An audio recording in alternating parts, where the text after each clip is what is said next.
¿Qué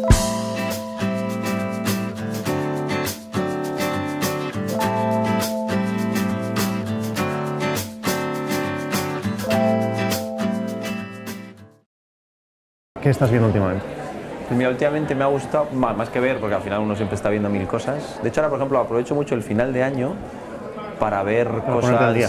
Sí, ponerme al día de muchas cosas interesantes que se me han perdido, o capítulos que sé que son... por ejemplo, el otro día una serie que ya no veo, que es Mr. Robot. Había visto que hacía todo un capítulo en plano secuencia. Que era, pues no sé si el quinto o el sexto, entonces pues lo vi, la verdad es que era ¿De una la cosa tercera temporada estamos? tercera temporada. Sí, yo creo que es una de esas series que la primera temporada estaba muy bien, tú que además eres un hombre muy de guión. Yo vi el tiene piloto todo y me un pareció giro. fantástico. No, el piloto está muy bien, la primera Pero no temporada es seguí. fantástica, pero tiene una, digamos, jugada al final de la primera temporada de estas, ¿no?, que te hace releer, repensar toda la temporada. Y claro, al final cuando haces esta especie como de efectos especiales de guión, ¿no?, un giro que pretende... El truco final, sí. El truco, yo no sé hasta qué punto eso en las series de televisión es sostenible. Porque claro, una vez que ya has visto cómo funciona el mecanismo, volver a sorprender al espectador... No, y claro, y cuanto más funciona esa base de sorpresa y giro, se vuelve más barroco y muchas veces se pierde la atención de los personajes, que es lo que habitualmente, o al menos tradicionalmente, nos hacía ir a las series. Claro. Entonces, por ejemplo, eso ha pasado luego yo lo escribía en la última temporada de Juego de Tronos. Claro, hay un par de grandes momentos que han perdido eficacia, pues porque yo qué sé, el matar grandes personajes ya ha perdido eficacia. ¿Qué ha sido seña de identidad de la serie? Claro, pero bueno, hasta la cuarta temporada. Entonces, desde que pasaban determinadas cosas en la quinta y la sexta y ves que eso se ha roto, dices, pues... Entonces, claro, yo creo que eso es una de las cosas que ahora que el relato televisivo está teniendo tanta fuerza, está yendo en su contra, que es el intento, por ejemplo, eso también ocurría, el gran número de series que ahora intenta jugar con la intriga, es muy difícil porque tienes literalmente a todo el mundo desentrañando los misterios. Esto ha pasado ahora, nos saca un poco de las series, pero ha pasado ahora, el viernes fui a ver Star Wars The Last Jedi y fui tan temprano, 24 horas después del estreno, porque es que mi timeline en Twitter y en Facebook eran amenazas de spoilers constantes, no había manera de salir de aquello, y me parece que con las series pasa lo mismo. Claro, yo ahí no digo tanto el tema del spoiler como de la inteligencia colectiva, que es blogs, Twitter, wikis, gente pensando teorías sobre cualquier serie. Sí. Entonces yo qué sé, siempre pongo el mismo ejemplo, ¿no? El año pasado Westworld, que era una serie yo creo que interesante, se jugaba buena parte de su, digamos, fuerza con desvelar ciertas identidades. Claro, desde el capítulo 4 había gentes que habían descubierto cuál era, digamos, el mecanismo de la serie, quién era quién, por qué estábamos siguiendo dos historias paralelas. De manera que lo que iba saliendo en la serie no les hacía avanzar realmente, ya estaban ellos más adelante. Claro, entonces, y luego, claro, hoy en día que digamos, los frikis, los fans de la serie, pues al final, quien más, quien menos, sigue en su timeline a gente que controla estas cosas o lee blogs. Entonces, claro, los verdaderos seguidores de Westworld para el capítulo 6 o 7 ya habían descubierto que Robot era el que parecía humano pero era robot, esta trama cómo se enlazaba con la otra. Oye, nos saca del tema en el que estábamos, que era todas las series que tenemos que ver de aquí a fin de año, pero has mencionado ya dos series de HBO y a mí me da la sensación de que tú tienes un poco marca HBO. No te creas. Bueno, al final sí que es verdad que durante muchos años la etiqueta de calidad, o si quieres de relato complejo, por usar el término de Jason Mitchell, de Complex TV, que pretende ser un esfuerzo mayor al espectador, pretende ser diferente a lo que hace la televisión tradicional, era HBO y fue la que abrió camino. Pero no solo, aunque sí es cierto que las que han marcado buena parte del canon, desde Los Soprano, yo que sé, hasta The Wire, provienen de HBO. Hoy en día hay cosas que no se pueden perder, digamos, para el espectador fan, como puede ser Juego de Tronos, pero sin embargo, fíjate, en los últimos años yo creo que quien de verdad está marcando el canon y hasta cierto punto la conversación, yo creo que es Netflix. Yo no sé si tú tienes Netflix o no, si sigues cosas. Sí, tengo Netflix, sigo cosas. Ahora estaba viendo una serie que me está encantando. Yo siempre he sido muy de ciencia ficción, me gustó mucho en su día Battlestar Galactica, que esa vino de Sci-Fi, ¿puede ser? Esa es Sci-Fi. O sea, hay una serie de Sci-Fi que ha distribuido Netflix en el resto de territorios que no son Estados Unidos, que es The Expanse, que no sé si te suena. Ahí pasa una cosa rara. Se supone que yo sé de series y que veo muchas, pero claro... Tú ves muchas más que yo, eso veo seguro. Muchas más que tú, pero últimamente, en los últimos 2 años, me pasa una cosa curiosa, que es al supuesto experto, que veo bastantes, pero bueno, tengo 4 hijos, uno hace lo que puede, trabajo, pero bueno, veo bastantes. Y aún así me pasa lo que tú acabas de decir, ¿no? Expanse es una serie que literalmente no había oído nunca. Ni el título. probablemente el título me quiere sonar de cuando estaba viendo trailers hace 2 años o así, pero ahora mismo me dices, ¿de qué va? No lo sé, pero es porque hay tantísimas series, hay un gráfico por ahí que corre mucho, que es, ¿no?, el número de series que se habían hecho por cable en el año 2003 o 2004, que eran 100, 100 algo, y 12 años después estábamos en 500, 500 algo, solo en cable. Entonces a eso le sumas las europeas, a eso le sumas las networks. Las networks, que además son temporadas de 24 episodios, con lo cual son 1000 minutos por temporada. Entonces Expanse es de lo que te está gustando. Expanse me está gustando mucho porque es una ciencia ficción seria, una ciencia ficción tirando a política, con un punto noir, uno de los personajes es un detective. Eso a mí me gusta. Es fascinante, de verdad, está muy bien. Y además tiene una cierta aspiración de verosimilitud. Es una ciencia ficción en el espacio, pero un espacio en el que hay leyes de la física, en el que las naves queman combustible para moverse, en el que en el espacio hay silencio, ¿no? Cosas de ese estilo que la hacen más, te hacen aterrizar más como espectador. Claro, pero el problema de esto es que cuando alguien me dice esta serie tienes que verla, claro, se une a toda una lista. A una retaíla, claro. O sea, yo de lo último que he visto este año, por cerrar lo que estábamos viendo, me ha gustado mucho más a la típica final de año, siempre son listas de, entonces bueno, me pidieron de un par de blogs de amigos, listas de, entonces me acuerdo que entre las que citaba, hay una para que veas de Netflix, que es Mindhunter. Es una serie yo creo que muy interesante, que parece cuando parecía, ¿no?, que ya el tema de los asesinos en serie, del crimen y todo eso estaba totalmente agotado, sobre todo con Hannibal, que podía ser la última estación, ¿no?, de darle un giro en ese caso estético. Mindhunter es muy interesante. A la gente le ha encantado. A la gente le ha encantado. La me ha pasado que cuando quise ponerme a verla, salió la segunda temporada de Stranger Things, me fui por ahí y ya no la he empezado. Sí, eso es lo malo, yo también. Cuando quieres ver Godless, que es el nuevo western, resulta que ya ha aparecido la siguiente, que además no te puedes perder. Entonces al final esto es ir constantemente buscando, ¿no?, algo que una vez que llega siempre se te va, ¿no? Es la frontera perpetua, está en movimiento Godless, perpetuo. por cierto, recién puesta en mi watchlist desde la semana pasada, pero no he podido empezar tampoco. Entonces yo creo que de lo que más me gusta este año puede haber sido Mindhunter, una que preestrenamos aquí, tú estabas además en lo que hicimos en el museo, en el congreso, que es Legión. ¿Te ha gustado Legión? Me parece rarísimo el piloto. El piloto era muy raro, muy eléctrico y al final muy esquizofrénico, porque claro, no sé de cuál es la premisa de la serie, era un superhéroe que lo que tiene es problemas de esquizofrenia. Entonces la serie visualmente, la verdad es que es una chuchería, porque te mete completamente en esa especie de locura. Del loco, sí. Pero es una serie visualmente apasionante, y luego te hacía una cosa buena, ¿no?, que es algo que también probablemente hablemos luego, que es, en vez de estirar la serie hasta 13 capítulos, hacen solo 8. Sabiendo que lo importante no era tanto la trama, el qué, sino el cómo, ¿no? Otro caso de acercamiento ahora que hay, vamos, pegas una pata a una piedra y te sale una película o una serie de superhéroes. Era un acercamiento nuevo al superhéroe. Nuevo, que también este año ha habido pues, Inhumans, ha habido varias también que yo ni siquiera he visto. Yo soy muy fan de Daredevil porque hace la aproximación noir al superhéroe. Y por eso me encantó. Y la segunda temporada a mí me resultaba más floja, pero la primera me parece una temporada redonda, que además tiene temas que a ti me nos gustan, ¿no?, morales, porque claro, al final es un personaje que se plantea hasta qué punto él es el bueno o el malo. Claro, y sobre todo las acciones que hago para combatir el mal me convierten a mí en alguien malo o no. Entonces yo creo que son series que ahí supongo, claro, tú sabes, porque tú tienes todo el scope más de cine, que yo veo menos, veo pues yo que sé, lo más básico y las cosas, digamos, en las que hay que estar, pero claro, ahí yo no sé hasta qué punto, es algo que está pasando en televisión, ¿sabes?, ¿no?, todo esto que se llama la Peak TV, que es un término... Peak TV, explícalo un poco, porque eso me tiene confuso. Yo es un término, sobre todo yo lo he leído a Alan Sepinwall, que al final, como hay tantas series para ver, pues uno tiene 4 o 5 críticos de cabecera que le hacen de, lo que sé, como que se llama el gatekeeper, ¿no?, que es el filtro, y dice, vea, yo no puedo verlo todo. Entonces me fío de gente que sé que tiene una sensibilidad parecida a la mía, o siempre tienes autores que te gustan, y entonces yo que sé, la última de David Simon, que era de Deuce, era una serie muy dura, ambientada en los 70, en el ámbito de porno, de no sé qué, era una serie complicada, pero Maggie Gyllenhaal, ¿no? Sí, Maggie Gyllenhaal, que hace un papel extraordinario, pero es una serie que hay que ver. Pero después de eso, pues tienes eso, tus 4 o 5, Matt Soler 6 en Vulture, sí, este lo he leído. Lo has leído, Sepinwall, Ponevicic, no sé cómo se pronuncia, James Ponevicic, que era el que antes estaba en Time, que ahora está en el New York Times, gente así. Vale. Entonces, yo sobre todo le he leído a Sepinwall la idea de Peak TV, que viene a decir que ahora mismo estamos literalmente tocando techo con todo lo que hay, y que esto se ha convertido en algo ingobernable. Lo que pasa es que es un tocando techo que para el espectador es un peso que le oprime, o sea, perdón, al espectador que aspira a estar en la conversación. Eso yo creo que es imposible. O sea, yo siempre digo que es un dilema de ricos.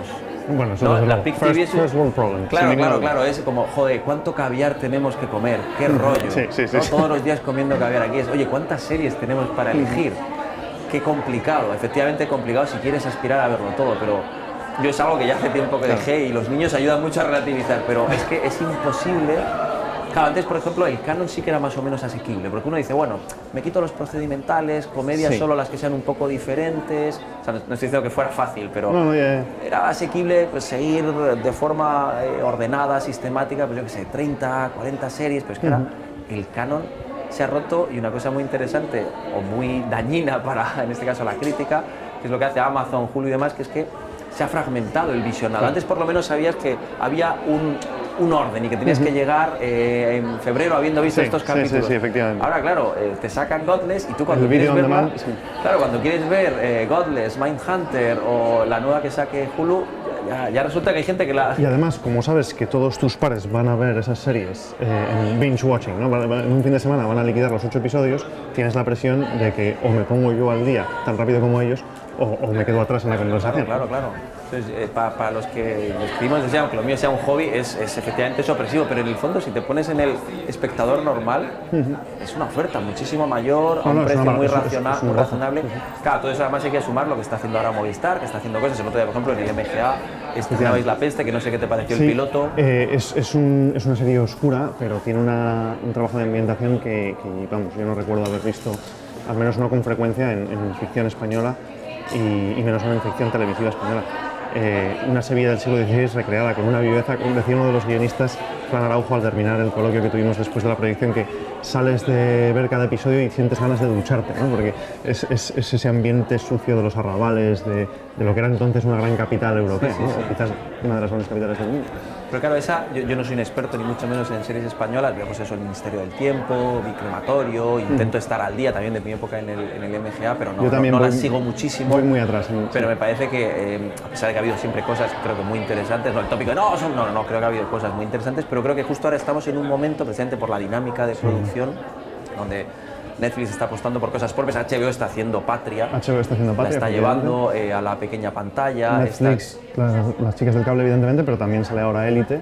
Claro, sale Élite, Movistar, que está jugando, pues yo que sé, una comedia muy gamberra, como es la de Vergüenza, y la distopía, Peste, La Zona. Entonces yo creo que son momentos donde, precisamente, yo siempre hablo de esto, ¿no? El círculo virtuoso. Totalmente de acuerdo. Cuando ves que el enemigo, la competencia, alguien hace cosas buenas, pues tú intentas imitar el éxito dándole tu... O incluso muchas veces arriesgar y traer algo nuevo a la mesa para distinguirte de esa competencia. Que yo creo que ha sido una de las claves de por qué las series se pusieron tan de moda y adquirieron tanto también prestigio artístico y estético, porque no era solo que Los Soprano hicieron una cosa, es que después llega FX y dice, pues yo voy a intentar con menos presupuesto hacer algo interesante para mi público, y entonces llega y hace The Shield. Luego llega AMC y dice, pues yo voy a intentar llevar esto al cine de época, ¿no? Esa especie de melodrama de Douglas Sirk actualizado o pasado por la estética televisiva, que era Mad Men. O sea, al final, la competencia frente al tópico creo que es algo bueno, porque te obliga, la competencia también para las universidades, pues nos obliga a internacionalizar. Cualquier negocio. Claro, cualquier negocio, al final la televisión es un negocio, también hay televisiones públicas, por ejemplo, también la ruptura de esta norma puede ser la BBC, que sigue haciendo cosas muy interesantes y compite con las series, pero claro, al final es un servicio público. Yo no conozco ni el modelo de negocio ni cómo funciona por dentro la BBC, pero imagino que tendrán un sistema similar al que tenemos aquí en España o se tiene en Estados Unidos, que es que la cadena trabaja con una productora que es quien trae la idea o la propuesta de la idea. Y me imagino que los productores británicos también estarán buscando esas maneras de cautivar a un público, de no dejarse atrás del público joven, etcétera, etcétera. Y de llegar a otros mercados. Claro, por ejemplo, BBC América claro, BBC América debe tener, yo no sé de números, pero la sensación que me da, por lo que leo presenta a estos críticos, es que hay series británicas que entran en la conversación, que yo creo que al final también el tema de la conversación le da mucha fuerza. Han mantenido una identidad, aunque no sea BBC propiamente, han mantenido una identidad de serie british haciendo The Crown con Netflix. O en su momento, si no me equivoco, esto la verdad es que tendría que confirmarlo, creo que en BBC América emitía series que no eran de la BBC. Amigo. O sea, sé que la Downton Abbey, por ejemplo. Creo que Downton Abbey lo emitía PBS, pero digamos que la idea de la etiqueta British la exportaba BBC América, aunque no fuera haciendo la suya. Claro, aunque no fuera un producto de la BBC, que tiene todo el sentido. Pero mira, volviendo a lo de PIC TV, y efectivamente lo ingobernable, ya lo he visto, ¿no? A mí por eso me gusta siempre hablar me gusta hablar de series porque al final descubres cosas. Claro, yo ya ahora luego cuando vaya a hablar con mi mujer le diré, esta es la que tenemos que empezar a ver esta noche. Ten cuidado, no quiero yo hacerme responsable de a pesar de que tengo una Bomber pendiente, tengo que volver a The Crown. Fíjate, a mí me pasó con The Crown, es que ante tantísima oferta, The Crown, que es una serie que ahora acaba de sacar su segunda temporada, es una serie que nos estaba gustando. Vimos 4 o 5 episodios, me parecía una ambientación estupenda, me parecía una llamada, o sea, una especie de vista del poder, además de un poder muy diferente, ¿no? Estamos acostumbrados a House of Cards, que es todo maquiavélico, era todo como más... pues la cosa esta que tienen, ¿no?, los británicos, como más elegante. Tiene una elegancia, tiene una nostalgia también. Una nostalgia, esa es la palabra. Entonces te ves a Churchill, que además está muy bien dibujado. Me sorprendió lo mal, lo mujeriego y golfo que era en este caso, el que luego fue el marido de la reina. En fin, había ahí un montón de elementos. Pero me gustaba y simplemente pues llegó la Navidad, nos fuimos, nos despistamos y cuando volví ya había otras 7 series que había que ver. Entonces la dejamos ahí para volver y al final... en ese sentido, para los que nos gusta la televisión y supuestamente tenemos que conocer todo, es opresivo, pero oye, dilema de ricos. Me pasó con una serie que me consta que te gusta, que es The Americans, que yo la estaba viendo en Estados Unidos, porque en aquel entonces yo estaba allí estudiando, y cuando volví sencillamente me desenganché del ritmo y la abandoné, pues no sé si en la segunda, ahora ya ni recuerdo, la segunda temporada o... Yo creo que, además, tú que has tratado en tu tesis todo el tema del thriller político y demás, creo que es una serie, yo creo que es de las grandes que hay ahora mismo, de las que este año además emite esta temporada, su última temporada. ¿Por refrescar por dónde vamos con The Americans? Quinta temporada y acaba en la sexta. Vale. Entonces, ¿Se han anunciado que acaba? Sí, vale, que yo creo que es algo que hacen muy bien algunas series que cuando, por ejemplo, Lost en su momento, que era una serie que yo no me gusta cómo acabó, pero sí que es cierto que en un momento, creo que fue en la 4ª temporada, cuando había gente que se desenganchaba, había gente muy fan, por supuesto, y el relato era muy adictivo, pero había gente que se desenganchaba un poco porque ¿esto hasta dónde nos lleva? Sí. Anunciar la yo sexta lo dejé temporada... al término de la segunda porque me quedaba tan lejos el final. Claro. Que no tenía fuerzas de seguir. Y eso es algo que le ha pasado a Lost. Yo siempre digo que Lost ganó el presente pero perdió la posteridad. ¿Por qué? Porque con el final que hizo, mucha gente, claro, hoy en día... No, sobre todo que hoy en día dices, empiezo 6 temporadas de una serie que parece que acaba... Sí. Lo que tú me decías antes, ¿no? El artículo este del otro día del País, ¿no? Que era de Jaime Rubio. ¿Cómo se llama? Quinta temporada. El blog Quinta temporada. Eso es. Claro, decía el periodista que escribía en ese artículo, yo ya solo, una cosa que me pasa a mí, que es yo ya solo empiezo series que tengan menos de 8 episodios, bueno, vamos a decir, menos de 13 episodios por temporada y menos de 3 temporadas, ¿sí? Porque lo demás sí es que no merece la pena, salvo que sea el Quijote, ¿no? Tiene que ser lo más fino que The haya. Wire, adaptada a televisión. The Wire, que tengo pendiente, por cierto, de reconocer, pero bueno, vamos a ponerla como el Quijote y la veré un día. Pero claro, este señor decía en su columna, decía, yo lo que quiero es series cortas, por ejemplo, quiero una serie de un solo episodio y 120 minutos. Dice, pero eso es una película. Y dice, no, una serie de un solo episodio y 120 minutos. Bueno, ahí tienes Black Mirror, que además son solo de 45 minutos. Efectivamente, y es una gran fórmula. Bueno, antología, podemos hablar de pero esto. Pero fíjate, ahí es curioso, de nuevo volvemos a lo mismo, ¿no? Todo el ecosistema, digamos, de las series, no es casualidad que ahora, que además se venden mucho mejor, ahora que cada vez hay más jugadores en el mercado, esté apostando, yo creo, por así decirlo, una de las grandes novedades en cuanto a formato de los últimos 4 o 5 años, porque no tiene más, es precisamente eso, ¿no? En inglés se llama Anthology Series. A mí me gusta aquí hablar de ello como serie miniserie, pero bueno, no va a tener éxito el término, pero es eso, es Fargo, es True Detective. Perdón, distingues la serie miniserie de la miniserie, en que la miniserie termina en su única temporada, y la serie miniserie hace temporadas independientes y autónomas, pero más de una. Claro, entonces, y lo diferente, porque en inglés Anthology Series sí se entiende, pero en español, si decimos serie antología, parece que nos estamos refiriendo a lo que era... A la antología de siempre. A la antología de siempre, que era pues la obra de Alfred Hitchcock, lo que hace ahora esta, la que hemos citado hace un momento, Black Mirror, en fin, de Twilight Zone. Entonces, por eso, pero bueno, Anthology Series, que claro, tiene muchas ventajas. Por un lado, efectivamente, puedes entrar a una serie que sabes que se termina en 8 o 10 capítulos, que es limitada. También lo llaman, por cierto, series limitadas. De hecho, en los Emmy creo que lo llaman así. Es una serie limitada en el tiempo. Después, puedes también traer talento. Claro, tú imagínate, que ya creo que es el último que falta, ¿no? Que un Brad Pitt entre a hacer series. Tú le dices a Brad Pitt, oye, vamos a hacer una serie de un profesor de química que durante 6 temporadas... Dices, oye, lo mismo... No tengo tiempo. No tengo tiempo, no tengo además mogollón de hijos que cuidar, tengo pelis que hacer, tengo que pelearme con mi exmujer, y otras cosas, sí, todo ese tipo de cosas. Pero si le dices, oye, te cogemos solo para 10 capítulos, pues eso entra. Y luego también tiene algo muy bueno, que es que si una temporada es una bazofia... Es olvidable. Es olvidable. Entonces, por ejemplo, claro, True Detective 1, que pegó un pelotazo con Matthew McConaughey, con Woody Harrelson, que estuvo muy bien. La segunda, por ejemplo, fue muy floja. Sí. Han esperado lo justo para que se olvide y ya están empezando a dar que hablar de la tercera. Fargo ha tenido 2 temporadas muy buenas, la tercera... y en la tercera, bueno, a ver, en la tercera es donde se ha llevado Iwan McGregor, ¿o no estoy patinando? Pues eso por es eso un digo, ejemplo de... son ejemplos de cómo, pero vamos, incluso también guionistas, productores, o sea, puede entrar gente que por un tiempo limitado dice, oye, yo, a pasar a que cada vez tiene más prestigio. En fin, yo creo que dentro de lo que es el PIC TV este que decimos que es ingobernable, es un poco la esperanza, ¿no? Que haya series cortas. Claro, las series cortas son lo que me anima a seguir viendo, evidentemente. Claro, no, por ejemplo, este año, antes que decíamos, una de las series así más populares del año era, que es algo que está haciendo mucho el creador en su momento de Glee, de Nip Tuck, que ha apostado mucho por la serie antología en un par de propuestas que están muy bien. Una es American Crime, que en este caso la primera, perdón, American Crime Story, no confundir con otra que se llama American Crime, que también es antología, pero American Crime Story, la primera temporada, que era excelente, era recontar el caso de America versus O.J. Simpson. O.J. Simpson, vale, estaba La segunda va a ser en el Katrina, pero entonces hizo algo parecido, en este caso con Feud, que era la primera temporada era con 2 actrices de primerísimo nivel, Bette Davis y Joan Crawford. Esto es. ¿No? Eran en este caso Susan Sarandon y Jessica Lange. Sí. Entonces, claro, ahí también te permites, no Susan Sarandon lleva tiempo haciendo cosillas de tele, pero eso, oye, me comprometo para estos, son 10 capítulos. Entonces, bueno, dentro de lo que cabe, ¿no? De toda esta dificultad que tú dices, me parece muy sabia tu idea de solo sobre todo también porque tú trabajas sobre todo el ámbito del cine. Yo soy más del cine, aunque me encanta, es que me lo paso muy bien viendo series. De hecho, tú, claro, no sé si la gente sabe, tú que has estado 3 años estudiando guión en California, tú que has escrito guiones, tienes ahí un guión que está a punto, bueno, está en proceso. Sin embargo, nunca he escrito tele. Claro, yo ahí te quería preguntar, desde fuera, porque al final los dos somos analistas de tele, tú además eres escritor de largos. ¿Cómo crees que está influyendo todo el tema de Netflix, de Amazon, de Hulu, estos nuevos jugadores que ya no necesitan, pues yo qué sé, tradicionalmente... No necesitan el cliffhanger. Esto es, ya no necesitan quedarte ahí colgando del risco porque para que vuelvas la semana que viene. Entonces yo no sé si tú ves en las que has visto, pues antes me decías Stranger Things, es una serie yo creo que un buen ejemplo del producto Netflix. ¿Tú crees que cambia la forma de escribir? O sea, yo creo que sí, como experiencia del espectador, lo que vemos es distinto.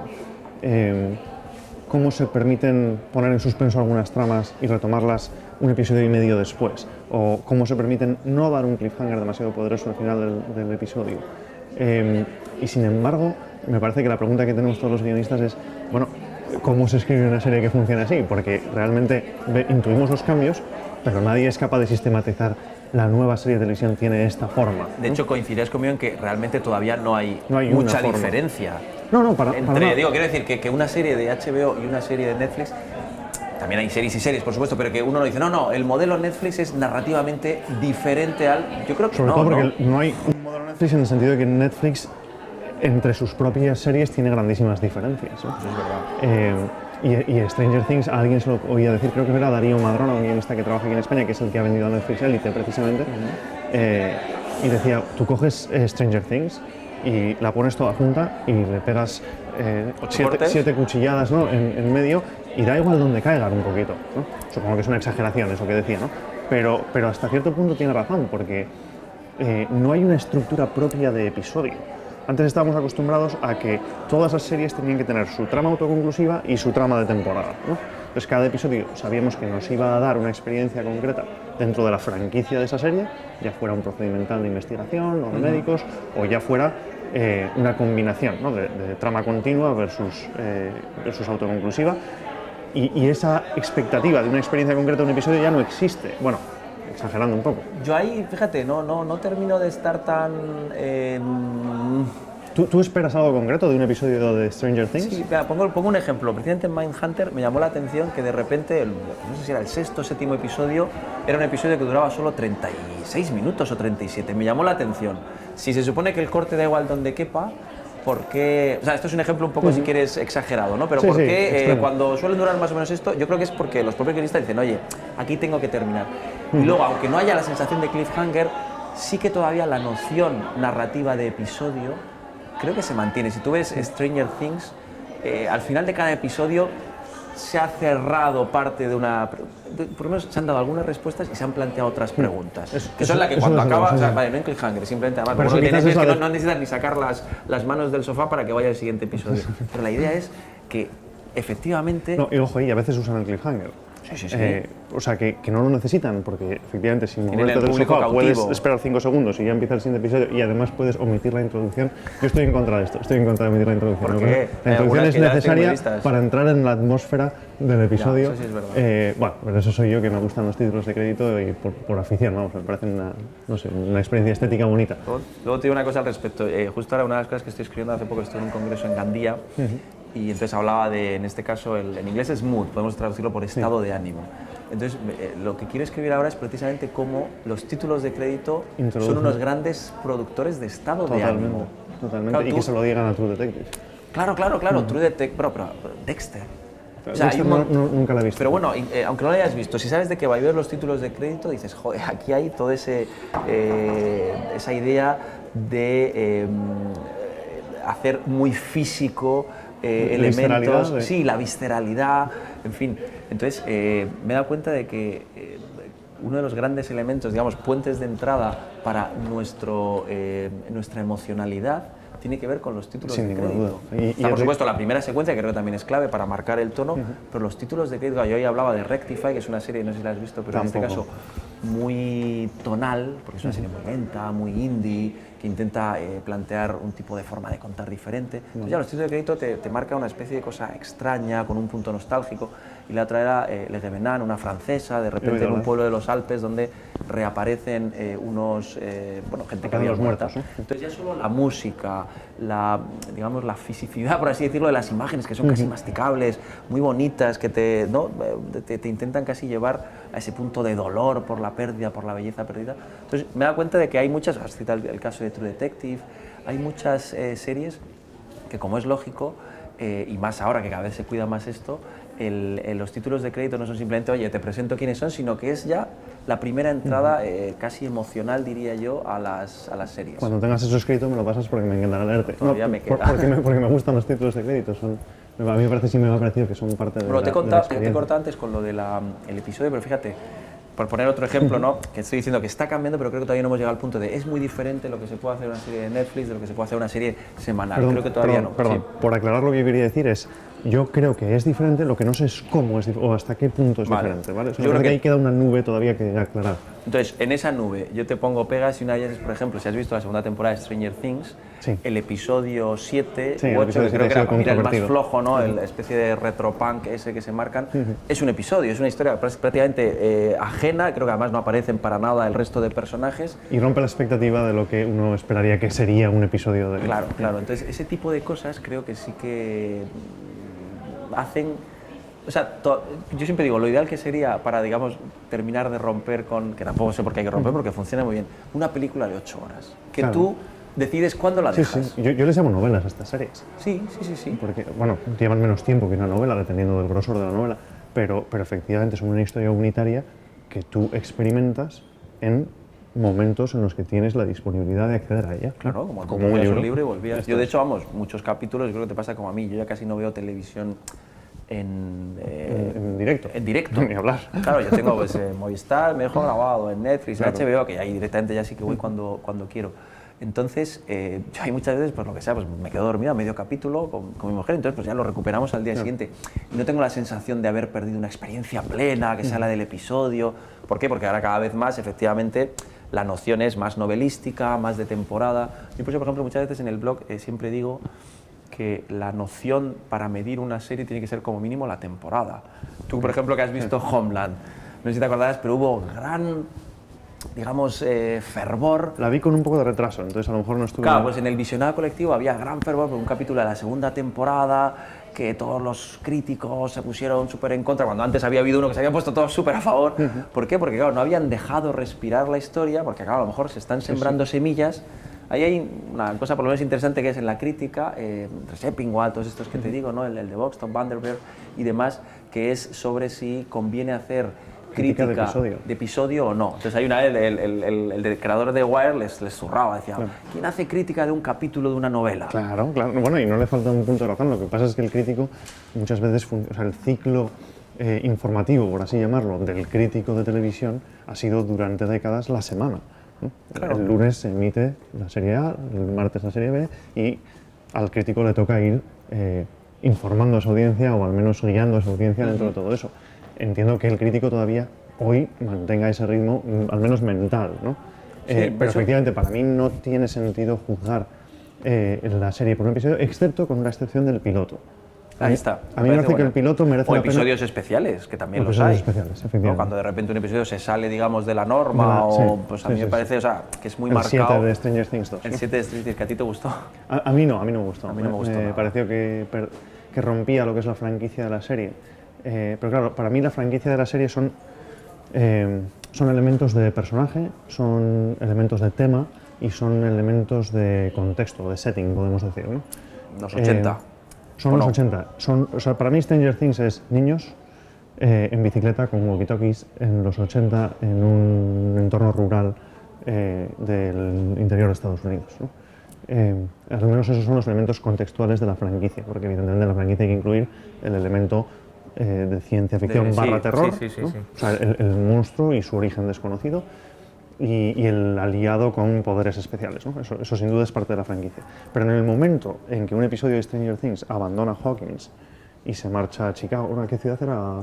Pues te prometo que ni me acuerdo. Sí, efectivamente, yo tampoco, pero vamos, se marcha a la ciudad, creo que era Chicago, ahora no me acuerdo. Y elimina a todos sus personajes, y ya no hay bicicletas, y ya no hay walkie-talkies. Y punkies, y hay... Claro, y de pronto aparecen unos elementos que son completamente ajenos a lo que hemos estado viendo hasta ahora. Con los que además no tenemos ningún enganche emocional, con lo cual, ¿por qué me interesan, no? Hay una pequeña siembra al principio del piloto. Claro, el call open del inicio, ¿no? Que era la de la chica. Ahí aparece la chica, pero me parece que sabemos que lleva el tatuaje, ¿no? Hasta ahí sabemos. Esa es la conexión mental que tenemos. Quizás hemos hecho demasiado spoiler ahora, pero bueno, no pasa nada. Pero efectivamente, para mí ese episodio no solo rompía la franquicia de la serie, sino que además, hasta cierto punto, era irrelevante, porque termina donde termina el episodio anterior. Sí. Es cuando Eleven conecta con lo que le está pasando a Will, ¿no? Entonces dije, bueno, ¿y esto para qué está aquí? Y además, de hecho, se ve evidentemente en la estructura de la serie en que la segunda temporada tiene 9 episodios.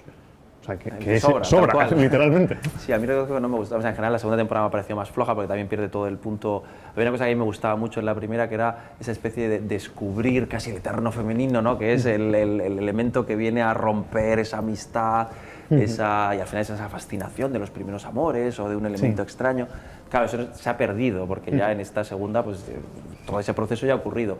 Por un lado eso, y luego creo que había algunos personajes que yo también supongo que tendrán que ver con cuestiones extratextuales, que tenían tanto éxito, que eso pasa muchas veces con los secundarios. Peso, ¿no? Claro, hay secundarios que como secundarios funcionan muy bien como alivios cómicos o como elementos para desengrasar determinadas tramas, y si tienen mucho éxito se vienen arriba y entonces dices, aquí ya resulta un ejemplo de que lo bueno es y breve, ¿no? Efectivamente.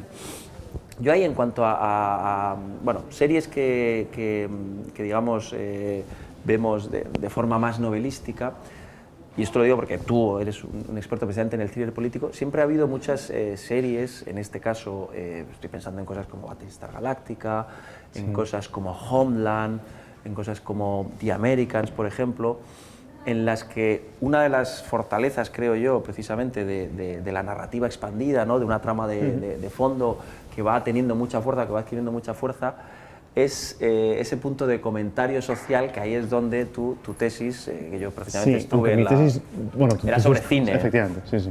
Pero bueno, quería preguntarte cómo la serialidad permite esa... Efectivamente, ¿cómo crees tú que engancha la serialidad con el tema del thriller cuando puede ser algo que se agote, puede ser algo... O sea, me da la impresión de que muchas veces el thriller, ahí corrígeme si me equivoco, el thriller en la serie de televisión tiene que tener otros mecanismos de sorpresa, de enganche. Capaces de expandir lo que es el thriller del largometraje. No puedes estar persiguiendo a los 3 días del Cóndor durante 5 temporadas, ¿no? El Fugitivo ya lo hizo, era una serie muy diferente. Bueno, ahora yo solo he visto los 2 primeros episodios, pero parece que hace 2 años empezó a hacerlo Shooter, ¿no?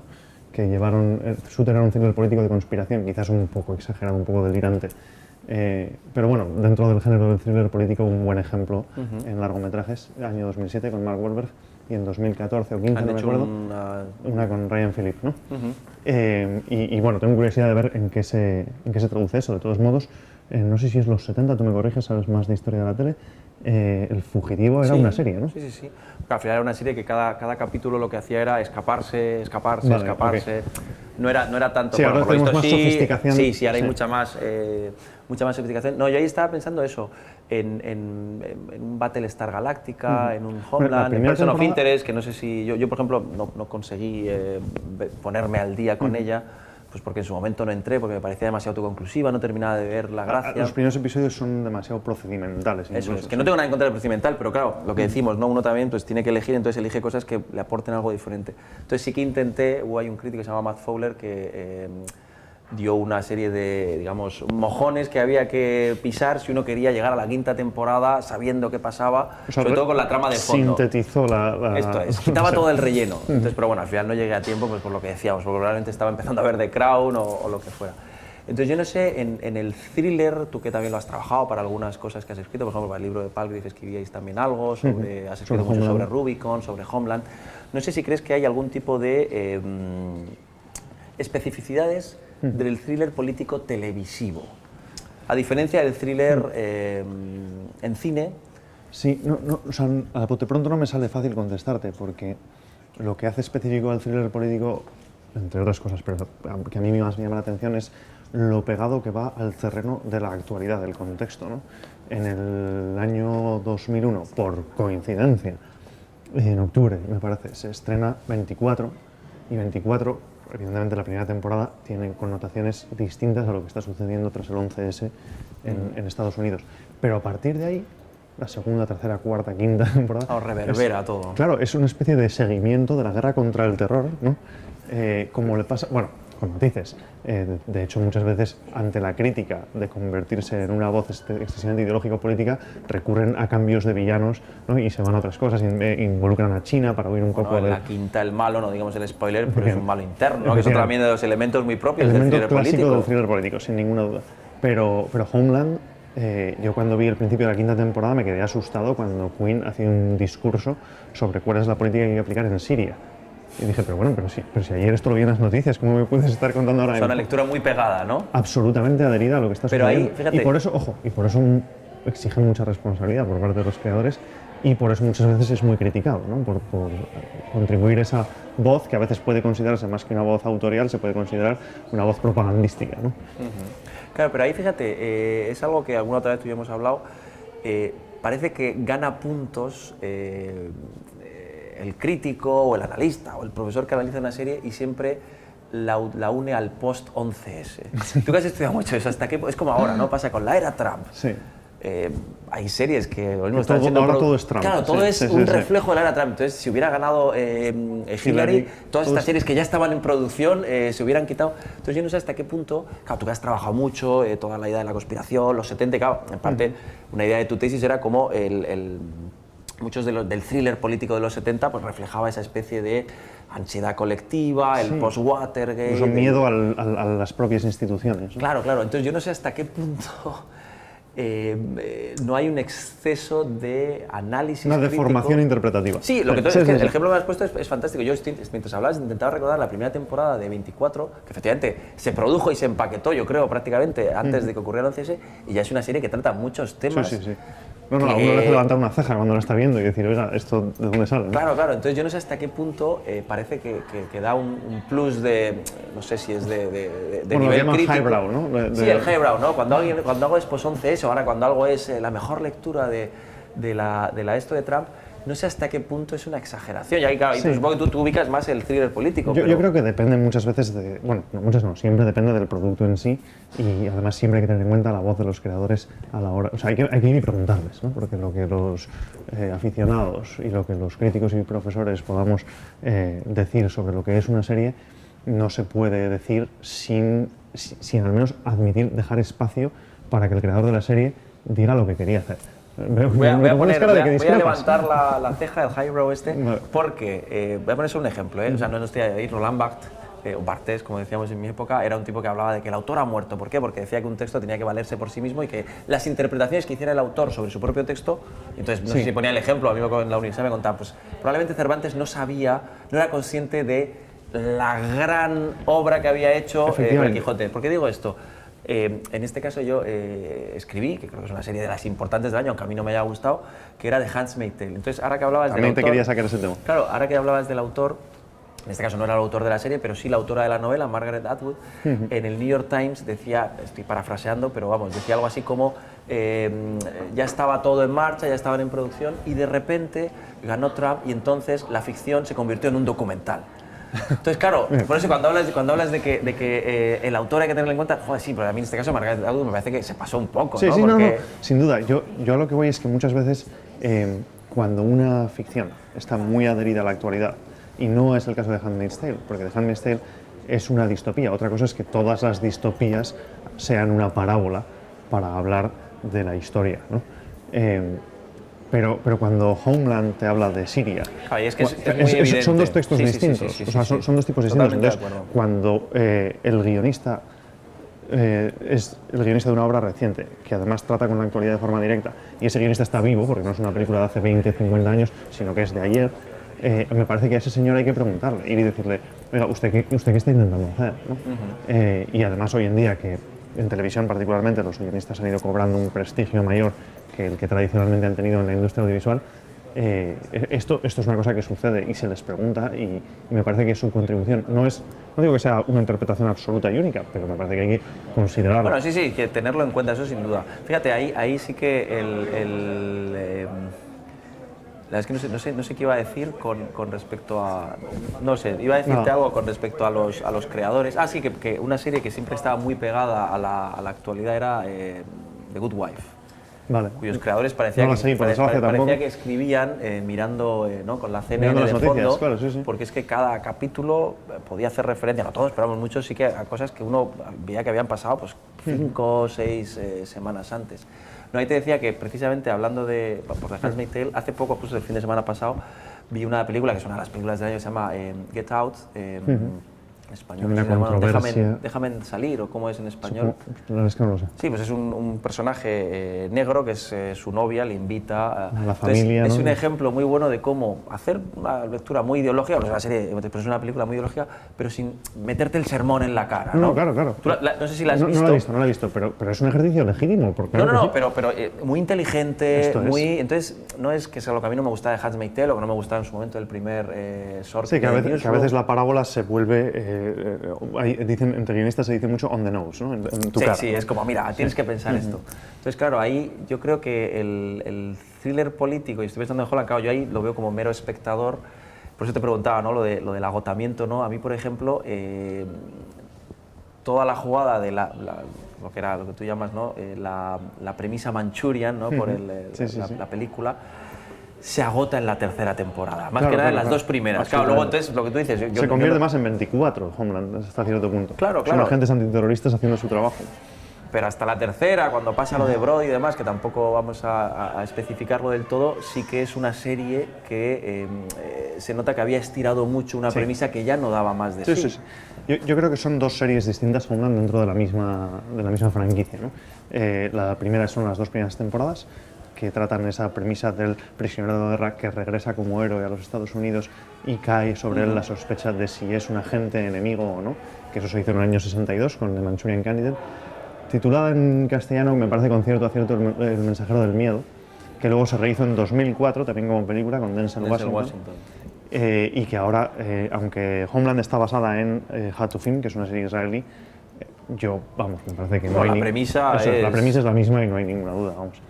Pero luego, efectivamente, la serie se ha ido desplazando a donde se han ido desplazando los teatros de la guerra contra el terror, ¿no?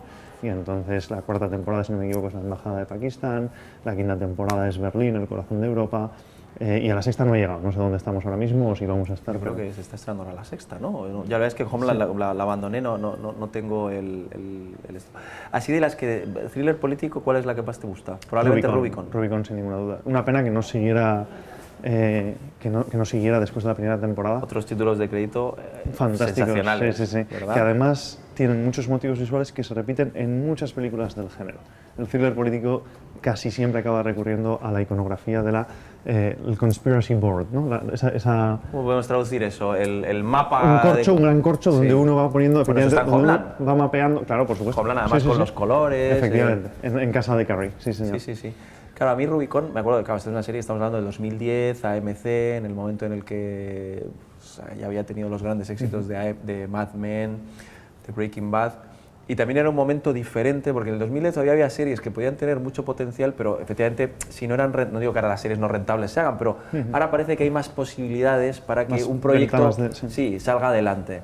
Estoy pensando en esa, que es de aquel año, en Rubicon, que yo creo una serie que a mí me gustó mucho, y sobre todo estaba muy bien toda la especie de sensación de inquietud que te... ¿no? Ahí es muy los 3 días del cóndor, ¿no? Es una serie extremadamente arquitectónica y de planificación, o sea, todos los planos son casi siempre el edificio, la arquitectura o el entramado urbano. Mirando que no sabes que te mira, ¿no? Esto es, está siempre siendo observado, ya sea por un ser humano o por un ser automático, ¿no? Una cámara. Eso decía Joan Fontcuberta, que le citamos en aquel texto sobre Homeland y Rubicon, que llamaba a las cámaras los espías automáticos, ¿no? Pues efectivamente, o sea, esta en concreto, Rubicon, es una serie que trae esa estética de El último testigo, de Parallax View, año 74, que era un... Si Manchurian Candidate había profetizado, por así decir, el asesinato de Kennedy, esta volvía a mirar atrás y le ponía una nueva lente al asesinato de Kennedy, ¿no? Mucho más conspiracionista y mucho más oscura. Digo, que no confundir el título en español con Último Testigo, que era una película de Harrison Ford posterior. No, Único Testigo, perdón, eso. Ya está confundiéndome. Este es El último testigo de Parallax View, en inglés, de Warren Beatty. Sí, sí. Y esa y Los 3 días del cóndor, y la tercera que me queda ahí es Todos los hombres del presidente, que además este año, esto ya nos saca del tema, pero me parece que será una coincidencia interesante de que Spielberg estrena la película sobre los Pentagon Papers, no me acuerdo cómo se llama, The Post, se llama The Post, me parece. Pues que son películas en las que el ritmo narrativo es muy pausado, la trama muy opaca, muy difícil de seguir, no hay una claridad sobre quién es el malo y qué está haciendo. El protagonista está tan perdido como el espectador, que es lo que en parte transmite esa ansiedad y esa preocupación, y el malo siempre es la institución, el edificio gubernamental, ¿no? Los headquarters. ¿Por qué? Esto a veces es una pregunta, no, una sugerencia que en la lectura de tu tesis doctoral me acuerdo que hice. Era una tesis excelente, sin duda, y lo sabes, pero una de las cosas que te decía es, vale, has identificado muy bien, claro, yo no he dedicado los 5 años que tú has dedicado a eso, pero habías identificado muy bien el género, los elementos del género, las películas que lo componían. Pero fui un cobarde, eso que vas a decir. No cobarde, pero sí que yo habría ido un paso más y decir, vale, ¿por qué hay ese humus ideológico, si quieres llamarlo así, que hace que por supuesto es muy sano siempre que una sociedad se cuestione a sí misma, por supuesto, pero en ocasiones me da la sensación de que siempre además decimos, no, Estados Unidos es patriotismo, y siempre digo, joder, no digo que no, pero las mayores críticas... En el thriller político... Pero bueno, en el cine político y en muchas series, o sea, muchas de las grandes bofetadas al propio sistema, estoy pensando de Wire, ¿no? Una de las grandes obras, y lo que hace es básicamente una crítica desde la izquierda al sistema. Entonces, no sé si ahora, con el tiempo, tienes alguna respuesta más de cómo es posible que, no voy a llamarlo masoquismo, porque tampoco es eso, pero esa especie de tendencia una y otra vez a identificar al enemigo interno, porque además es una conspiración, entonces nunca se sabe, ¿no? Claro, como el Club Bilderberg, no sabemos bien qué es, pero es como los masones, ¿no? Pues aquí parece que... Lo que pasa es que bueno, no sé, hasta cierto punto me parece que va injertado en la cultura estadounidense, o incluso más la sospecha. Más que injertado, nace desde su origen, ¿no? La sospecha hacia el gobierno, ¿no? El gobierno es casi un mal necesario, me parece. Esto lo digo, entonces es una cosa ideológica que proviene del lado liberal, ¿no? Desconfiamos del Estado. Lo que pasa es que las nociones de liberalismo, de conservadurismo... Sí, liberal en sentido europeo, si quieres. Claro, pero que aún así se han ido mezclando y han ido cambiando del lado de la barrera ideológica, por así decirlo. Pero efectivamente, o sea, el gobierno federal, como se entiende en Estados Unidos, es muchas veces el villano, ¿no? Muchas veces porque lo que entiende el villano del thriller político es que para salvar la república hace falta violar los valores sobre los que se fundamenta la república, ¿no? Y entonces el héroe es ese ciudadano, habitualmente de hecho un ciudadano ordinario, que dice, no, para salvar la república lo que hay que hacer es mantener sus valores a toda costa, a pesar de los pesares, ¿no? O sea, es que hay una lectura ideológica interesantísima, ¿sabes? ¿No? Ahora todas las guerras culturales y todo eso, uno de los elementos que también entra, ¿no? Es hasta qué punto el límite del patriotismo es sano, en este caso estoy hablando de Estados Unidos, no llevándolo a ningún otro lado. Pero sí que creo que es una lectura interesante porque hay toda una tensión casi contradictoria, ¿no? Se supone que las series, en este caso de crítica política, que pueden ser más críticas con el propio sistema, la institución, el gobierno federal, lo que están haciendo es intentar preservar el sistema fundacional, ¿no? de los... No, desde luego, pero también es verdad que muchas veces en la mitología estadounidense está la idea de que los valores fundacionales son puros y es la corrupción posterior la que los ha sacado de su camino, ¿no? Lo que los ha desviado y los ha convertido en herramientas de opresión, de engaño, etc. ¿Tú crees que en ese sentido, con todo lo que se está viviendo, en este caso con la política estadounidense, va a haber muchas más, en este caso, thrillers? Claro, yo no sé... Ahora más que nunca, Alberto, porque estamos con la cuestión de si Trump va a despedir a Mueller o no, de si Putin interfiere en las elecciones americanas. Bueno, en general, todo el elemento ruso ahora mismo es fascinante. Y especialmente en combinación con tecnologías digitales, redes sociales, desinformación, lo que se llama fake news, etc. Me parece que todos esos elementos cogidos juntos todavía nos van a dar lugar a muchas narrativas. O sea, nos esperan 2 años de una hemorragia de thriller político. Sí, sí. Yo creo que sí, porque en general, al menos es una de las cosas que defendí en esa tesis que tú leíste, una de las cosas que me parece que definen al thriller político es precisamente que en tiempos de particular turbulencia política, se viene arriba, por así decirlo, y decide empezar a relatar las historias, ¿no? Y ahí está ese ciclo clarísimamente identificable que hay de 2005 a 2011, que es 4 años después del 11S, cuando ya se ha pasado un poco el miedo a decir algo sobre las Torres Gemelas. Me parece que 2006 es World Trade Center y la del avión, ¿cómo se llama? No me acuerdo, la de Paul Greengrass. La de Paul Greengrass es United 93, debe ser de 2007, 2006 también, pues por ahí, ¿no? Pues en torno a 2005-2006 es cuando empieza la gente los creadores de relatos empiezan a dar pasos al frente y a meterse con ese tema, ¿no? Y en 2005 es Siriana, que es un golpe seco a la base de la identidad, o al menos de la imagen generada de Estados Unidos en el siglo XXI, y que señala con el dedo sin ningún pudor y dice las empresas petrolíferas, los legisladores de Washington, etcétera, etcétera, son los culpables, ¿no? O sea, la idea de que siempre ha existido el blowback, ¿no? El terrorismo.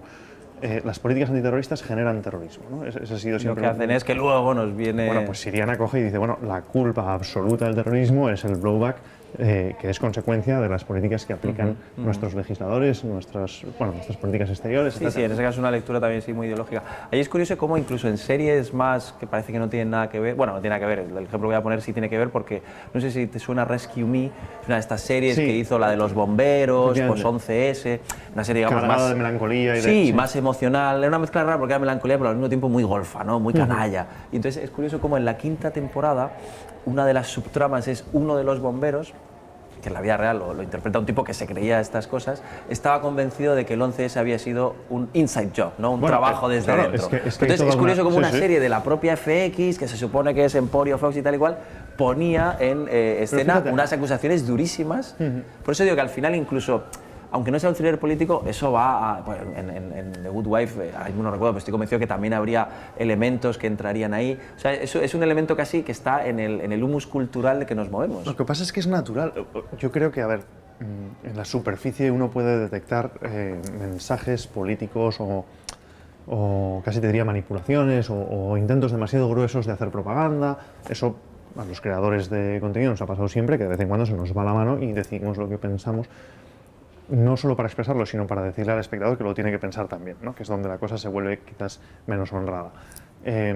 Pero por otro lado me parece que es natural que el trauma que define al siglo XXI es la caída de las Torres Gemelas. Yo las vi con 14 años, recuerdo el momento y a cualquier persona de mi generación le preguntas, ¿tú recuerdas dónde estabas? Y te dice que sabe perfectamente dónde estaba el día 11 de septiembre de 2001.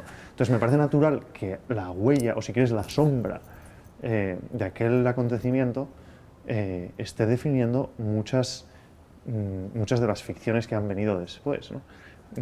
Incluso, como has mencionado tú antes, Battlestar Galactica en la ciencia ficción empieza con la destrucción de las 12 colonias, ¿no? Y la humanidad en huida y en intento de reconstituirse a sí misma, ¿no? De volver a formarse. Pues, bueno, salvando las distancias y siempre con la delicadeza que hay que tener frente a la metáfora, pero me da la sensación de que eso es...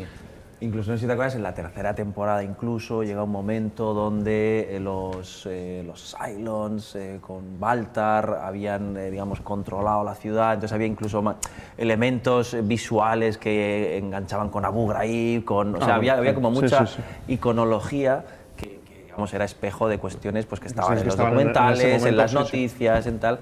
Entonces yo creo que al final es uno de los grandes temas, por eso ahí también tu tesis está muy bien, muy bien escogida porque el mérito es de un amigo común nuestro que se llama Pablo Echard, el director. que era el director de la tesis y que en contra de lo que se suele decir habitualmente, que el doctorando tiene que elegir su tema, a mí me dijo tú esto. Y bueno, a mí yo me fui dijeron detrás. eso en mi tesis, mira que quiero mucho a Efrén, pero no me apasionó tanto, la mía en este caso sobre Basilio. Bueno, es divertido que tú escribieras una tesis sobre no ficción. Pero, y estés inmerso en la ficción. Claro, yo la coña que tengo es que me costó tanto estudiar el cine ensayo, el falso documental, el montaje que luego dije, joder, prefiero ver cine que en este caso era cine, acabé llevando a las series que me gustaran más y que las disfrutara. Y claro, al final lo bueno que tienen las series, y volvemos casi al inicio, ¿no? Es ese punto de enganche de estar en un terreno conocido, que es lo que vamos a ver si se pierde o no, pues con las series antología, con todo lo que está haciendo Netflix y tal, pero es como volver una y otra vez a un entorno en el que te sientes seguro, que es doméstico, claro, que te has hecho amigo de los personajes. Esto, perdona, era un tema que yo venía aquí, lo traía en la cabeza y quería sacarlo, y además me parece que nos estamos quedando sin tiempo, pero lo voy a sacar de todos modos. Antes hemos hablado de cómo hemos empezado a preferir la serie corta, porque dedicarle tiempo a una serie de 24 episodios, que además puede tener 4 o 5 temporadas, puede ser una tarea, ¿no? que lo sobrepasa, ¿no? Pero hay otro motivo que me parece muy interesante de cómo ha cambiado la televisión, las series de ficción, porque la televisión hasta cierto punto ya solo es un electrodoméstico. Sí, ahora la televisión ya no la vemos en la televisión. A esto voy, efectivamente, ¿no? Esa es la iPad, pantalla móvil, la tablet, bueno, sí. ¿Y qué iba a decir, perdóname? Que no, la otra cuestión, supongo que irías el otro elemento que el otro elemento. Yo soy, o sea, como espectador de series, soy hijo de 24, Perdidos, ¿qué más había por aquel entonces? Que era, bueno, Prison Break. Prison Break, los CSIs ocasionalmente, sí, el ala oeste a lo mejor, si entraste. Y claro, esas series que duraban tanto y que se repetían con esa cadencia semanal, tenían un factor, vamos a llamarlo de enganche emocional con el espectador, que era regresar a ese mundo semana tras semana, ¿no? Yo me he hecho amigo, como tú has dicho muy bien, de esos personajes, proceso de identificación, de alineamiento, y quiero regresar a ellos la semana que viene porque hay algo atractivo en su mundo, en su manera de ser. Esa es la pregunta. ¿Qué pasa si ese mundo no es atractivo o ese tipo es detestable? No iba por ahí, pero si quieres, ya que lo sacas, vamos al tema de los antihéroes y claro, los grises oscuros. Pero antes de eso, ahora mi prioridad como espectador es terminar la serie, no volver a ella, me explico. Esos 8 episodios y esa prisa que hay por mantenerse en la conversación, ¿no? En lo que está en el ambiente, en Manhunt, una bomber ahora mismo. Otra de las que thriller político que tiene... que tengo que ver, claro que tengo que ver. O en Godless de Netflix, o esa prisa por ver las temporadas de 8 episodios y liquidarla, esa fiebre del binge watching, es un cambio radical de lo que era la serie de televisión antes. La serie de televisión antes era un regreso semanal al mundo de los personajes. Y un elemento de rito, ¿verdad? Efectivamente. Era, oye, hoy los martes vemos... Efectivamente. Y era, en ese sentido también la ficción invadía la vida real, ¿no? Porque el martes era el día que se veía influido porque acababa con determinada serie. Sí, no solo eso, luego venías a la mañana siguiente y en el café comentabas claro. A mí eso me da un poco de pena, fíjate, que se haya perdido el visionado colectivo me da un poco de pena. Porque hay un elemento, si quieres, de como que no estoy diciendo que la televisión sea como el cine, pero al final el cine también hay ese punto de comunión que las series, sabiendo que son visionados cada uno en su casa o donde sea, lo tenía. Yo me acuerdo de los fenómenos Lost, Breaking Bad, claro, que era, era lo que tenías que hablar. Y entonces necesitabas hablar con gente, necesitabas leer, necesitabas para saber. Entonces eso sí es verdad que se ha diluido y por un lado me da pena. Porque es lo que decimos, tú y yo estamos hablando de series y ni siquiera podemos decir, oye, has terminado de ver, pues porque hoy en día es imposible. Eso ya se ha dinamitado. No todo, a lo mejor estamos exagerando porque todavía HBO, o sea, hay muchísimos canales que siguen poniendo series semanales. Pero bueno, como hay tanto que ver, es más fácil que uno llegue después a determinadas series. Nos da tiempo quizás a hablar de, el gris oscuro.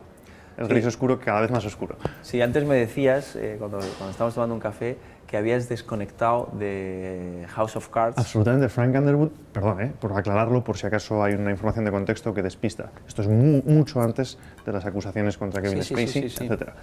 Mucho antes de aquello, yo empecé a ver la primera temporada de House of Cards y me encantó. Me pareció una forma narrativa fascinante, magnética y un protagonista que efectivamente tenía una capacidad de atracción por lo excelente que era en su manera de hacer el mal, su manera peculiar de hacer el mal. Sí, un villano adorable, porque...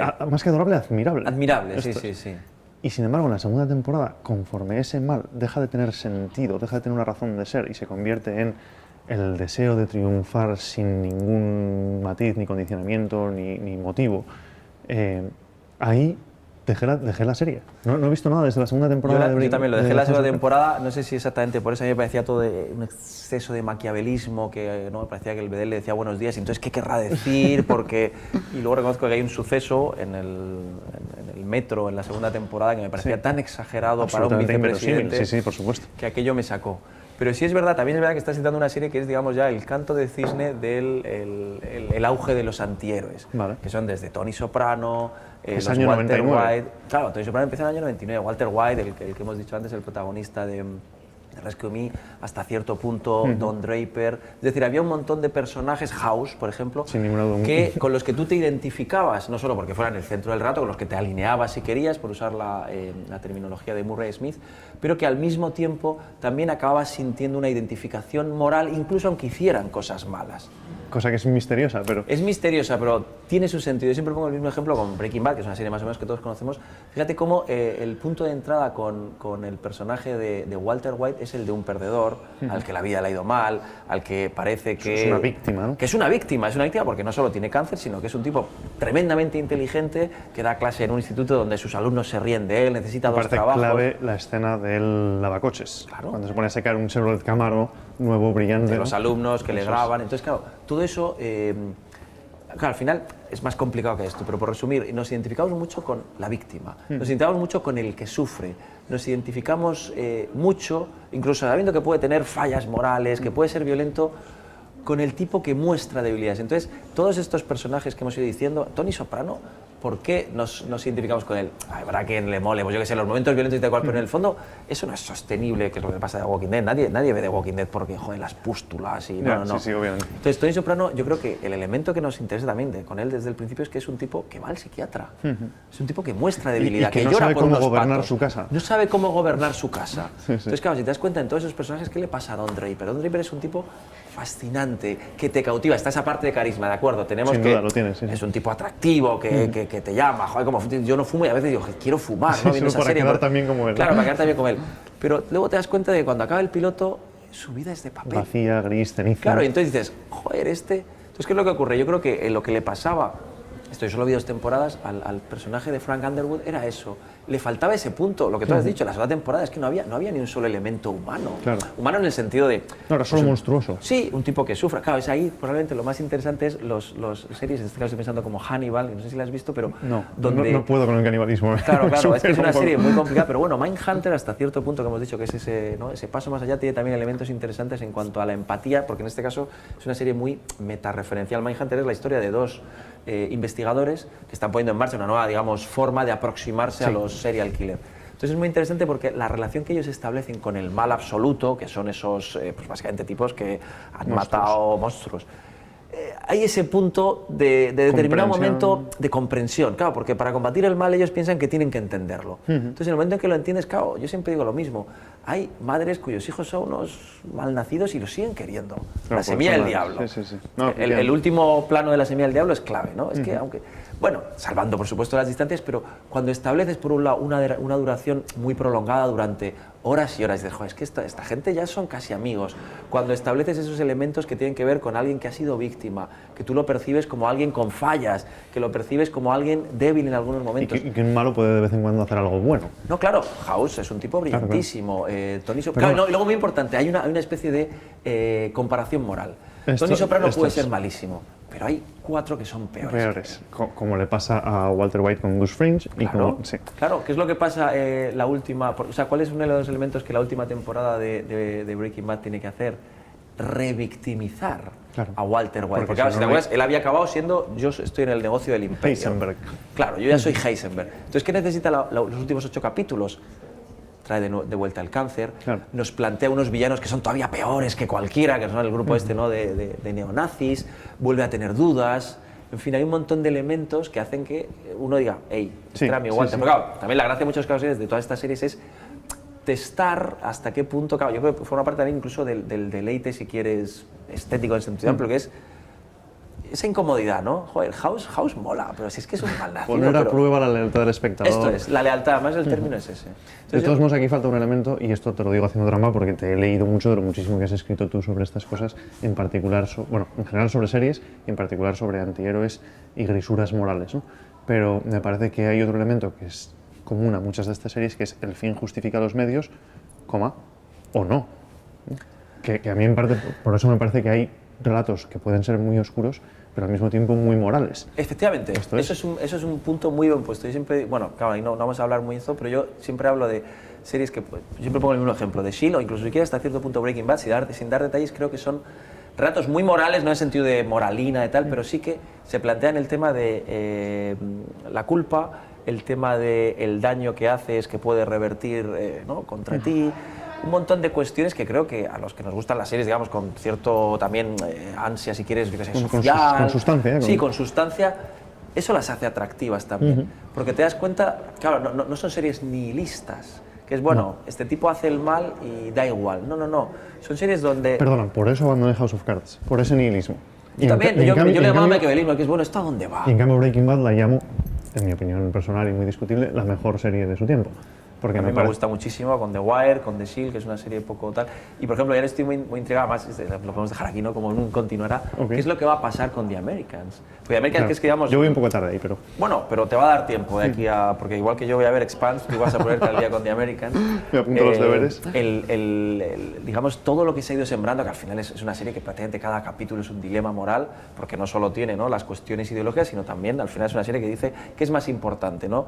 La ideología, el Estado o la familia. Claro. Y o sea, es mucho más complejo. Aquí está, por supuesto, pero va a ser muy importante cómo resuelva, claro. Porque puede ser una serie nihilista, durísima, o puede ser una serie que dentro de, que no es una serie maniquea, que es una serie dura, pero que dé cierta, digamos, que restituya cierto orden, que es algo, por ejemplo, Fargo hace. Fargo en este caso es una serie más clásica en cuanto al heroísmo, por eso siempre digo, no, yo reivindico Fargo porque es una serie que desde el heroísmo clásico demuestra que se puede hablar del bien, del mal, se puede combatir, pero... Y subvertir la apariencia de bien y mal también, porque... Sí, porque el Lester Nygaard, que al principio... Bueno, en fin, hay muchos elementos también en común con Breaking Bad, pero es una serie en ese sentido bastante clásica. Sí. Creo que hay gente que no le gusta, a mí me gusta porque además tiene ese punto... Pues, eso es fantástico. Claro, tiene también ese punto todo posmoderno, de cómo juega con el relato, de los guiños que te hace, pero yo sí creo que es una idea interesante que también es curioso, ¿no? Como hay determinadas series que son una especie de... hacer el anti-antihéroe. Estoy pensando en Justified, estoy pensando en Fargo, es decir, cuando hay un exceso de algo, que al final se convierte en cliché si quieres, hay cierta fatiga narrativa, que eso pasa en todos los géneros, hay gente que dice, hey, vamos a volver a los orígenes. Entonces, no sé si has visto, bueno, Justified es una serie muy interesante en ese sentido, compleja, pero al mismo tiempo... tengo apuntada desde hace igual 7 años, pero... Pero está en la línea de Fargo, incluso si quieres el final del primer True Detective, que fue muy polémico, pero que venía esa idea, ¿no? Hey, vamos a intentar recuperar cierto orden moral. Que lo dice. El final del primer True Detective es de lo mejor que... Vamos, no sé si el mejor final de una temporada que he visto. Fue criticadísimo. ¿Por qué? Porque acababa bien. Entonces parece que la legitimidad crítica tiene que venir de algo que sea malo... Pero es una repulsa de la justicia poética que es injustificable. Vamos, no sé, no tiene una razón de ser aparentemente, al menos. Pues fue muy criticado precisamente por eso. Oye, esto no puede ser, ¿no? Que después de todo lo que han sufrido, esto acabe bien. Pero yo creo que es interesante, ¿no? Porque hay también pues, bueno, todas esas, digamos, inercias industriales y luego lo que hemos dicho, precisamente en la competencia uno dice, oye, voy a intentar hacer algo claro, que diferente. No hayan hecho los demás. Claro, entonces ahora el hacer algo diferente es regresar al, efectivamente. Si quieres, al heroísmo clásico y demás. Y liquido con esto porque tenemos que irnos, pero me quedé a cuadros con el piloto y no he visto más porque no he tenido tiempo de This Is Us. This Is Us es una serie excelente. Es una pena porque la segunda temporada ya empezó a bajar un poco, pero es un tipo de serie que volvemos a lo mismo. Parece que la familia solo puede ser, digamos, interesante dramáticamente si es disfuncional. Si es disfuncional, el padre alcohólico, la madre no sé cuánto, los hijos... Esto no estoy diciendo que sea, porque al final, ¿no? Como decía Chesterton, que sabía mucho de esto... El drama necesita conflicto para... El drama necesita conflicto, pero eso no quiere decir que tenga que haber, digamos, mala... Yo siempre digo, no dices es una serie sin mala leche. Porque acaba queriendo a sus personajes, sabiendo que es difícil y que... Reconociendo sus limitaciones, sus miserias. Tiene, pues, una es obesa, el otro es no sé cuánto, pero sabiendo con esas limitaciones, y eso creo que en estos tiempos es complicado, ¿no? Hacer un drama que no pase por ser buenista... Y sin que lo importante sea el juicio que se hace. Eso es, que no sea un sermón. ¿No? Oye, no, la familia es buena. No, aquí te explico lo que pasa, hay muchas cosas complicadas, muchas cosas difíciles, pero al final merece la pena, ¿no? Yo creo que eso, el piloto además es muy brillante por términos narrativos, pero creo que es una serie, es una pena. La segunda temporada de las que me está gustando, es de las que sí que llevo semanalmente, ¿ves? Todavía hay determinados... Ahí te queda algo. Pero sí que es una pena que haya bajado. También, bueno, al final, con tanta competencia además, en cuanto bajes un poquito ya viene alguien a coger tu sitio, con lo cual, a ver qué pasa. Yo creo que esto lo podemos poner fin. Muchas gracias y hasta la próxima, ¿no? Bueno, Pablete, pues oye, no sé ni qué hora es. Las 2. Las 2:15, ¿os hemos hecho? Y cuarto. Ah, no,